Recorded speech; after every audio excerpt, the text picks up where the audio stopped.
happy customers. இன்னைக்கு நம்ம முருங்கா லீவ்ஸ் பவுடர் அண்ட் முருங்கா சூப் பவுடர் தான் வந்து பார்க்க போகிறோம். முருங்கா லீவ்ஸ் பவுடர் வந்து மல்டி பர்பஸ் யூஸ்க்காக பண்ணிக்கலாம். இது வந்து குழந்தைங்களுக்கு நம்ம சத்து மாவு கூழ் அந்த மாதிரி காய்ச்சி கொடுக்கும்போது அதில் கொஞ்சம் மிக்ஸ் பண்ணி 1 டீஸ்பூன் வந்து மிக்ஸ் பண்ணி காய்ச்சி கொடுத்தா அவங்க வந்து ஈஸியாக சாப்பிட்டுக்குவாங்க. அவங்க ஹெல்த்துக்கு ரொம்ப நல்லதாக இருக்கும். அப்புறம் பார்த்தீங்கன்னா குழந்தைங்களுக்காக வீட்டில் நம்ம ஸ்நாக்ஸ் முறுக்கு வத்தல் அந்த மாதிரி நிறையா பண்ணும்போது அந்த மாவுலையும் வந்துட்டு இந்த முருங்கா லீவ்ஸ் பவுடரை வந்து ஆட் பண்ணிக்கலாம். தென் சாலட்ஸில் கூட வந்து லைட்டாக அப்படியே தூவி சாப்பிட்டுக்கலாம். ரொம்ப ஹெல்த்தியாக இருக்கும். இம்யூனிட்டி பூஸ்ட்டுக்கு ரொம்ப ரொம்ப ஹெல்ப்ஃபுல்லாக இருக்கும். இது இப்போ கேப்சூல்ஸில் கூட வந்துருச்சு. பட் நம்ம மல்டி பர்பஸ் யூஸ்க்காக மட்டுமே வந்து பிளைன் முருங்கா லீவ்ஸ் பவுடர் வந்து பண்ணிகிட்ருக்கோம். தென் இதில் பார்த்தீங்கன்னா சூப் பவுடரும் நம்ம பண்ணிகிட்ருக்கோம்.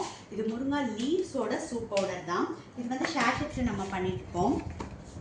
ட்ராவலிங்கில் இருக்கும்போது கூட நம்ம வந்துட்டு நம்ம ஹெல்த்தியான எனர்ஜி ட்ரிங்கை எடுத்துக்க முடியும். தென் அதுக்கப்புறம் பார்த்தீங்கன்னா ஆஃபீஸ்க்கு போகிறவங்களுக்கு ரொம்ப ரொம்ப யூஸ்ஃபுல்லாக இருக்கும். ஜஸ்ட் ஒரு ஷேர்ஷெட் வந்து பேக்கெட் பண்ணிட்டு போனாவே போதும்.